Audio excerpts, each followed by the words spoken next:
Hello students, knowledge planet में आप सभी का स्वागत है।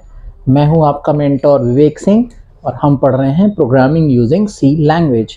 तो चलिए आज अपने उसी क्रम को आगे बढ़ाते हुए हम लोग नया कॉन्सेप्ट सीखते हैं। जैसे हमने पिछली क्लास में क्या कर लिया था, हमने देख लिया था वेरिएबल्स क्या होते हैं, पर एक हमने पढ़ा था असाइनमेंट ऑपरेटर और मैंने आपको एक छोटा सा प्रोग्राम दिया था बनाने के लिए, दैट वाज स्वैपिंग प्रोग्राम। कि भाई हम कोई भी दो वैल्यूज ले लें और वो दो वैल्यूज आपस में इंटरचेंज हो जाए, स्वैपिंग हो जाए ना।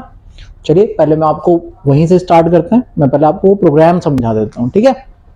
देखो इसको ऐसा समझो बेटा, मेरे पास था एक ए वेरिएबल जिसकी वैल्यू थी 5। मेरे पास एक वेरिएबल था जिसकी वैल्यू थी 6। अब क्या हुआ, अब मैं आपसे कह रहा हूँ कि इसको मान लो ये है थम्सअप की बोतल, ये है माजा की बोतल। मैं तुमसे कह रहा हूँ कि जो माजा है इसको थम्सअप वाली बोतल में पलट दो और थम्सअप को उठा के माजा वाली बोतल में पलट दो। कैसे पलटोगे? सिंपल सी बात है, एक आपको क्या चाहिएगा, खाली बोतल चाहिएगी। अब क्या करो, पलटने के लिए हमारे क्या पास क्या था, पलटने के लिए था हमारे पास equals to, that was assignment operator. तो मैं अगर ये लिख दूं तो इसका क्या मतलब होगा, ए की वैल्यू को उठाया सी में पलट दिया। ए की वैल्यू कितनी, 5, उठाया सी में डाल दिया। सी की वैल्यू कितनी हो गई, अब 5 हो गई जी। अब हमने क्या करा, अब इसका मतलब क्या हुआ, ए हो गया खाली।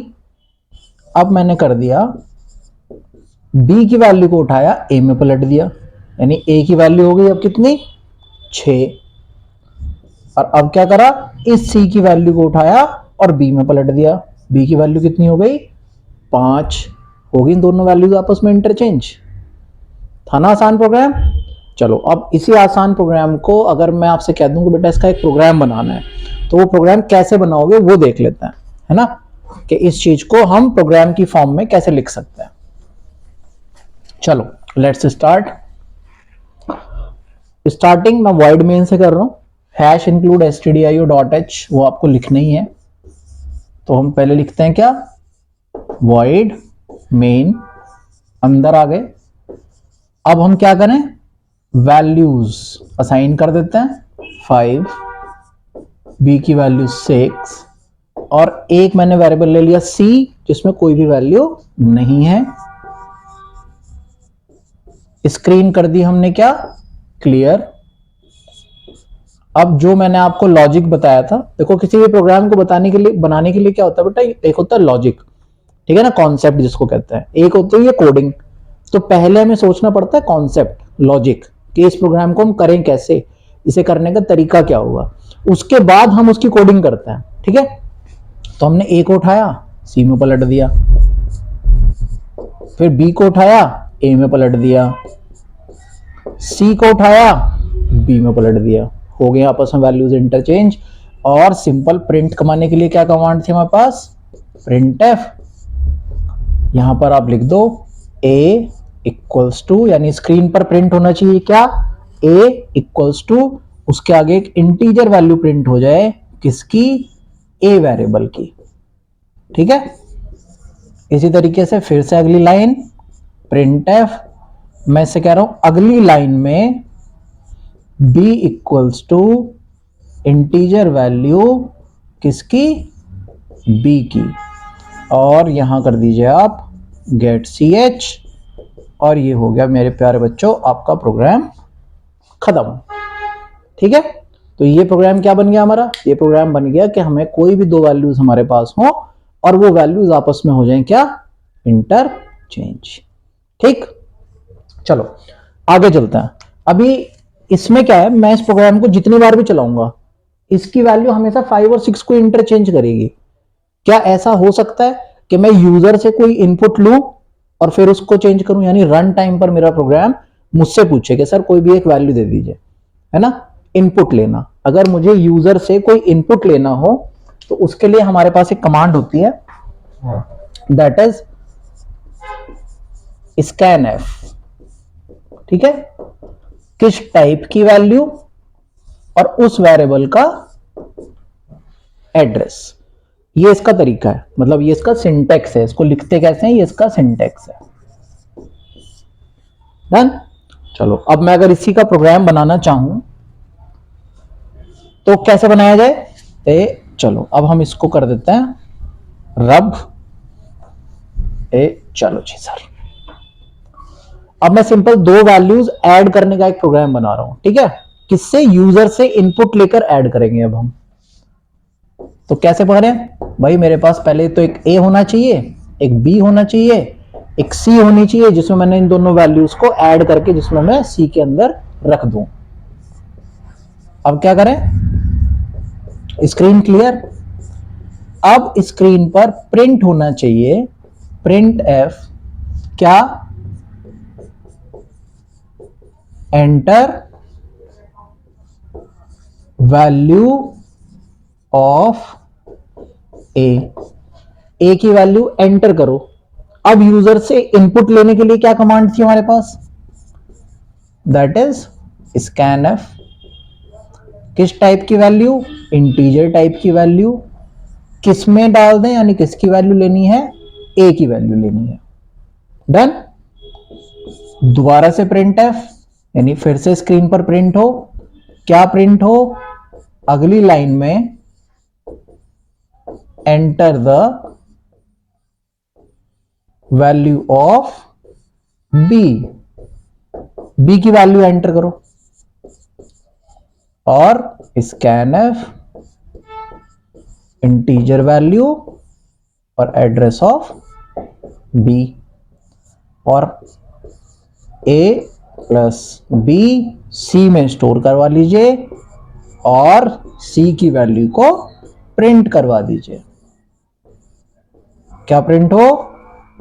Addition equals to integer value किसकी? सी की, और गेट सी एच, प्रोग्राम खत्म। यानी इसमें समझ में आया कि ये जो स्कैन एफ वाली कमांड चली, इसका क्या काम है? इसका काम है कि अगर मुझे कहीं भी यूजर से कोई इनपुट लेना हो रन टाइम पर, जब मेरा प्रोग्राम चल रहा है तो मैं यूजर से कह रहा हूं कि सर बताओ ए की वैल्यू क्या है, बताओ बी की वैल्यू क्या है। जब मैं रन टाइम पर यूजर से कोई इनपुट लेना चाहूं, उसके लिए हम यूज करते हैं स्कैन एफ का। ठीक है, गॉट इट? आगे चलते हैं। इतना समझ में आ गया? चलो भाई, डन। अब हम एक और, मैं आपको ऑपरेटर बताता हूं भाई साहब आज। कौन सा ऑपरेटर है? उसका नाम है मॉड्यूलस ऑपरेटर। कौन सा operator? Modulus operator. Modulus operator कौन सा होता है? ये जो परसेंटाइल का साइन है, it is called modulus operator. इसे हम मॉड्यूलस ऑपरेटर कहते हैं। कैसे करें? देखो, इसका काम क्या होता है? इसका काम होता है रिमाइंडर निकालने का। अगर मैं लिख दूं a इक्वल्स टू 5 परसेंटाइल 2, इसका क्या मतलब होगा? इसका मतलब है कि मैं कंप्यूटर से कह रहा हूं कि 5 को 2 से भाग दे दो, डिवाइड कर दो, and whatever the remainder is, जो भी इसका रिमाइंडर आए जो कि 1 है, और उसको a में असाइन कर दो, a में डाल दो। तो इसे मॉड्यूलस ऑपरेटर से समझ में आया? क्या हो रहा है? मॉड्यूलस ऑपरेटर से रिमाइंडर निकल रहा है, शेषफल निकल रहा है। ठीक है, पक्का? चलो भाई, अब मैं इसी के लिए आपको एक छोटा सा प्रोग्राम बना के दिखाता हूं, फिर एक प्रोग्राम आपको करने के लिए देता है ना? देखो, मेरे पास 4 अंकों की कोई भी एक संख्या है, 4 अंकों की एक संख्या है, दैट कैन बी 2342। और मैं आपसे क्या कह रहा हूं? मैं आपसे कह रहा हूं कि जो भी इसका आखिरी का अंक है और पहला अंक है ना, last digit and the first digit of a number, उनको ऐड कर दो, उन्हें जोड़ दो। कैसे करोगे? सोचो। पहले क्या सोचना है? पहले सोचना है कॉन्सेप्ट, तरीका। सोचो इसका तरीका क्या है भाई। सबसे पहले तो प्रॉब्लम कहां पे आने वाली? प्रॉब्लम यहां पे आने वाली है कि भैया मैं ये लास्ट डिजिट और फर्स्ट डिजिट अलग अलग कैसे करूं? ये तो एक नंबर है, n है, तो इसकी पहली और आखिरी डिजिट अलग करनी है ना? चलो, कोई भी नंबर हो आपके पास 4 अंकों का, ये ध्यान रखना, कोई भी नंबर हो 4 अंकों का, उसको 1000 से डिवाइड कर दो जी सर।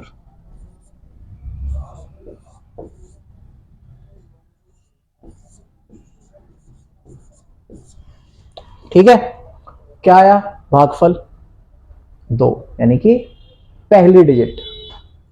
और कोई भी नंबर हो उसको डिवाइड कर दो 10 से।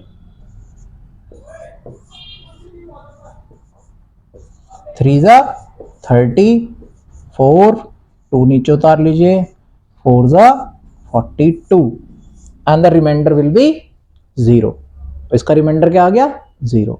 तो इस समय ये समझ में आया कि अगर मैं 4 अंकों की किसी भी संख्या को 1000 से डिवाइड करता हूं तो जो उसका भागफल है वो हमेशा पहली डिजिट आएगा, और जो उसका शेषफल है अगर मैं उसको 10 से डिवाइड करूं तो उसका शेषफल हमेशा उसका आखिरी का अंक आएगा। सॉरी, ये हो गया 2। ठीक है, इसी को प्रोग्राम की फॉर्म में लिखना है अब। ठीक, चलो एक प्रोग्राम बना देते हैं अब इसका। प्रोग्राम को ड्राई रन करना सीखो पहले, है ना। ड्राई रन करने का मतलब होता है प्रोग्राम को अपनी कॉपी पे या दिमाग में प्रोग्राम को चला कर देखना। क्या करते हैं हम, वॉइड मेन, अंदर आ जाओ, एक नंबर ले लिया मैंने जिसकी वैल्यू थी, कुछ भी ले लो, 5236। एक मैंने ले लिया फर्स्ट के लिए F, लास्ट के लिए L, और उन दोनों को जोड़ने के लिए S। ये क्या है, ये वेरिएबल ले लिया मैंने। अब क्या करें, स्क्रीन को क्लियर कर दीजिए। फर्स्ट डिजिट यानी F इक्वल्स टू क्या हो जाए, जो भी नंबर है उसको डिवाइड कर दो 1000 से, तो इससे क्या निकलेगा भागफल। ठीक, L equals to N percentile 10, इससे क्या निकलेगा उसका शेषफल, मतलब आखिरी का अंक। और S में क्या आ जाए, F प्लस L, और प्रिंट F क्या, इंटीजर वैल्यू किसकी प्रिंट करवा दो, S की प्रिंट करवा दो, गेट CH। डन, समझ में आया। तो इससे क्या हुआ, पहला अंक निकल गया, इससे क्या हुआ, आखिरी का अंक निकल गया। दोनों अंकों को जोड़ा, S में सेव करा, और S की वैल्यू हमने करवा दी प्रिंट। ठीक है, तो मेरे प्यारे बच्चों, अब जो तुम्हारा होमवर्क है वो होमवर्क क्या है, अभी हमने क्या करा, 4 अंकों की एक डिजिट थी, हमने उसका 4 अंकों 4 डिजिट का एक नंबर था, उसके हमने फर्स्ट और लास्ट डिजिट ऐड करी है।